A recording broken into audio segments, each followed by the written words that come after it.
students. In 1921, chemist named as Perkin suggests a third possible way for the combination of atom so that it result in formation of molecule by formation of a bond. ठीक है, तो Perkin ने 1921 में एक तीसरा possible method derive किया जिसकी वजह से एटम्स कंबाइन करते हैं और वहाँ पर किसकी फॉर्मेशन होती है, मॉलिक्यूल्स की। तो फर्स्ट कम्बिनेशन का मोड हम कर चुके हैं। The first combination of atom is by transfer of electron, second by sharing of electron, and the third is takes place by transfer of electron pair, that is in this case electron pair is donated by one atom.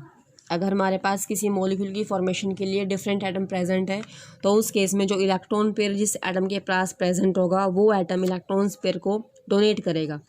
ठीक है, so it will shows donation of electron pair bye one atom and sharing by both the atom and sharing by both the atoms. तो उस case में दोनों atoms उन electrons को क्या करेंगे, शेयर करेंगे so as to complete their octet.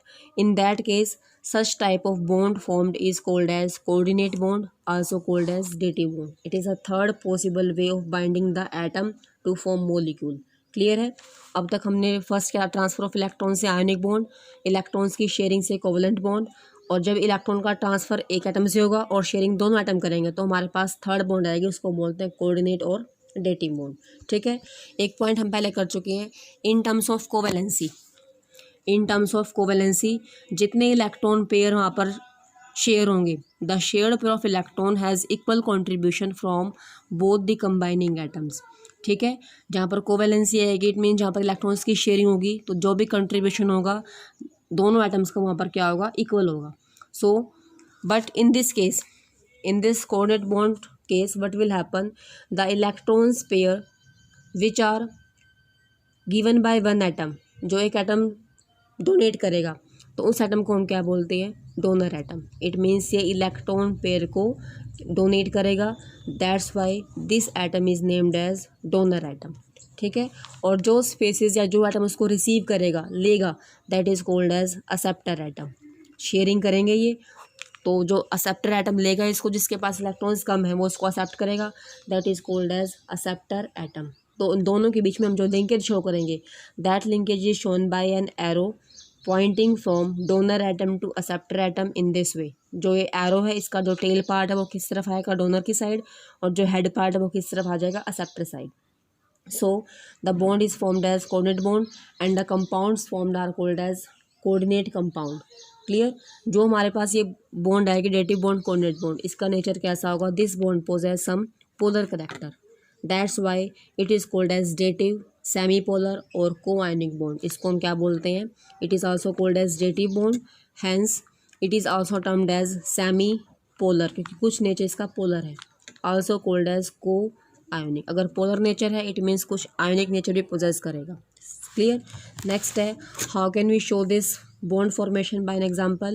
Suppose we are going to show the bond between ammonia and boron trifluoride. हमारे पास दो species है, first is ammonia, second is BF3.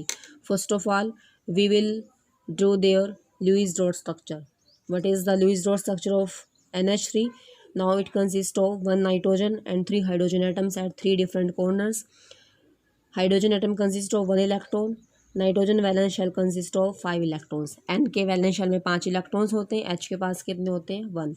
Now in this way hydrogen atoms undergo sharing of 1 electron with nitrogen atom to complete their duplet. Now this electron pair of nitrogen is free, so it can donate this electron pair to the other atom which need electron. So next we will draw the Lewis dot structure of boron trifluoride. In this way it was observed that fluorine consists of 7 electrons in their valence shell and boron consists of 3 electrons in its valence shell.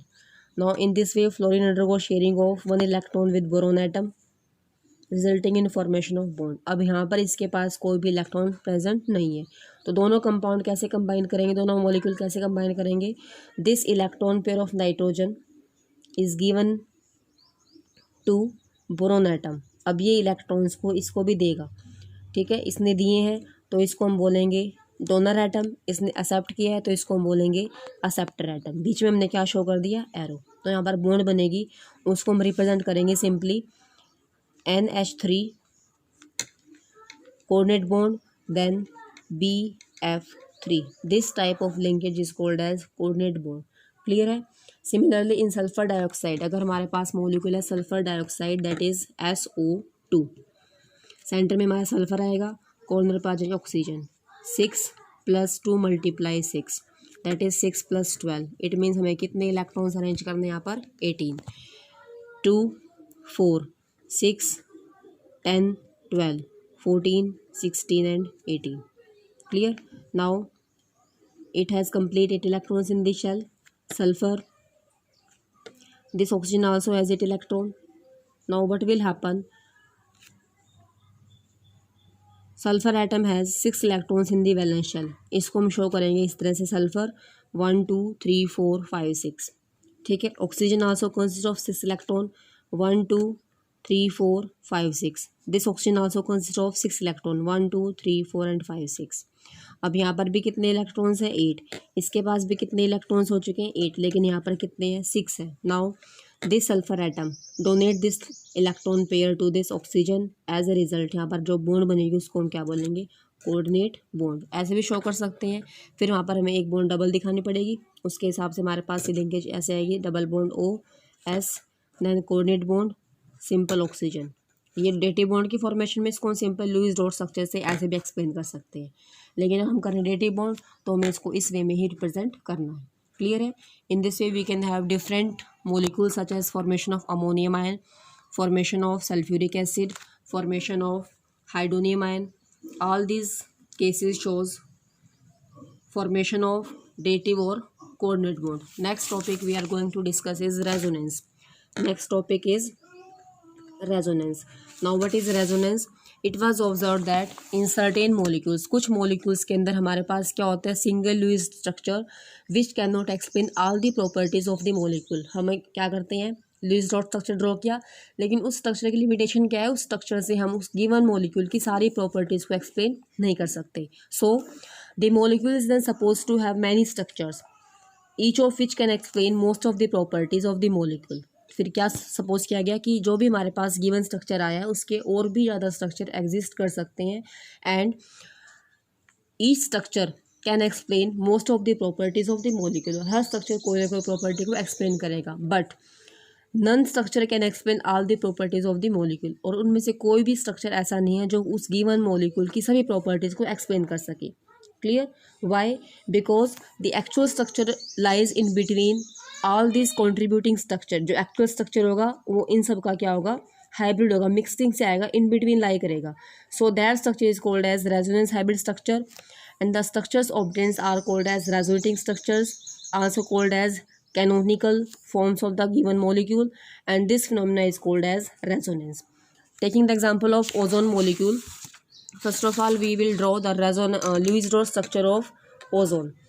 This is the structure of ozone molecule according to Lewis. It will shows one bond between the oxygen atom is single and one bond is double. तो इसके जो lone pairs है उसको हम represent करेंगे इन this वे, 2 4 6 + 2 8, 2 4 6 2 8 6, और यहाँ पर 2 इलेक्ट्रॉन पेयर आ जाएंगे। Now in this structure it was observe that one bond is single and other bond is double. लेकिन इस स्ट्रक्चर से हमने क्या ऑब्जर्व किया, जो सिंगल बॉन्ड है that will possess bond length of 148 picometer and the double bond has bond length of 121 picometer। यानी कि दोनों जो स्पेसिस आए हमारे पास, यानी कि जो बॉन्ड लेंथ है वो भी यहाँ पर इक्वल नहीं है, लेकिन जो एक्चुअल स्ट्रक्चर होता है उस केस में एक्सपेरिमेंटली फाइंड आउट किया गया है कि इसकी जो बॉन्ड लेंथ होती है वो कैसी होती है, इक्वल होती है। ठीक है। वो इक्वल कब आएगी, जब हमारे पास स्ट्रक्चर कैसा आएगा, इंटरमीडिएट। इंटरमीडिएट कब आएगा, जब हम इसको दूसरी फॉर्म में ड्रॉ करते हैं। सेकेंड स्ट्रक्चर कैसे शो कर सकते हैं, when this bond is considered as double and this bond is considered as single. तो हमने यहाँ पर क्या किया है, इस बॉन्ड को सिंगल कर दिया और इस बॉन्ड को डबल किया है। ठीक है। ये भी कैसे होगा, इलेक्ट्रॉन्स के ट्रांसफर से। Now we have two structure, this is first structure and this is second structure. Again there is difference in bond length of these two structure. On mixing of these two structure, we obtained a third structure named as hybrid structure. Suppose this is the first, this is the second, दोनों को mix कर दिया और mixing से हमारे पास एक structure आएगा that is called as hybrid structure, और उसको रिप्रेजेंट करने के लिए हम 3 लाइंस रिप्रेजेंट करते हैं. अब हमारे पास जो स्ट्रक्चर आएगा रेजोनेटिंग स्ट्रक्चर ऑफ ओजोन, वो कुछ इस तरह से आएगा. फर्स्ट केस में ये बॉन्ड सिंगल है, सेकेंड स्ट्रक्चर में ये बॉन्ड सिंगल है, ठीक है. सेकेंड स्ट्रक्चर में ये बॉन्ड डबल है और फर्स्ट स्ट्रक्चर में ये बॉन्ड डबल है.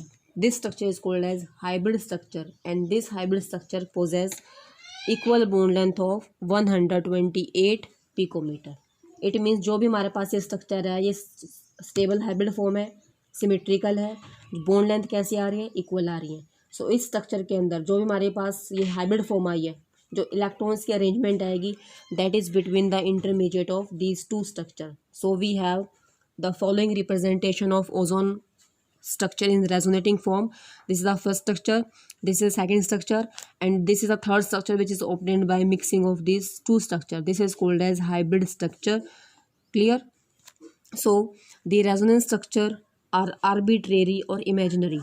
Imaginary structure है, so they have no physical reality. Since neither of the ozone structure can be prepared in the laboratory, तो हम इनको laboratory में prepare नहीं कर सकते. Clear है point? So in this way we can explain the different resonating structure of different molecules by using a single Lewis structure in which there can be possibility for multiple bond formation. तो कुछ rules आएंगे इसके. What are the rules for formation of or writing the resonating structure? These are the following. First है the contributing structure should have the same position of atom. जो भी हमारे पास structure contributing आएगा वहाँ पर जो एटम की पोजीशन वो सेम रहेगी, एटम की पोजीशन को चेंज नहीं करना है. Clear? Because they should differ only in the position of electron. सिर्फ इलेक्ट्रॉन्स की पोजीशन को चेंज कर सकते हैं, double to single, single to double, लेकिन एटम्स की पोजीशन फिक्स रहेगी. सेकंड है the contributing structure should have the same number of unpaired electrons. Unpaired electrons का नंबर भी कैसा रहेगा, same, and they will possess same energy. Clear? Now the contributing structure should have negative charge on the electronegative element and positive charge on the electropositive atom. For example, in case of hydrogen fluoride, ये हमारा single structure है. अब इसको charge form में लिखा है. Now out of this H is electropositive, तो यहाँ पर चार्ज कैसा आएगा, पॉजिटिव. यहाँ पर चार्ज कैसा आ जाएगा, negative.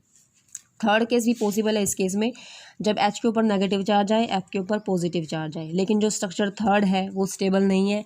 Therefore the third structure is rejected because it has positive charge on the electronegative and negative on the electropositive hydrogen atom. Last point है in the contributing structure like charges should not present on the adjacent atom. अगर charges same है तो साथ साथ वाले atoms पे नहीं आएंगे. ठीक है? while the unlike charges should not be widely separated. और जो अपोजिट चार्जेस हैं उनके बीच में डिफरेंस ज़्यादा नहीं होना चाहिए.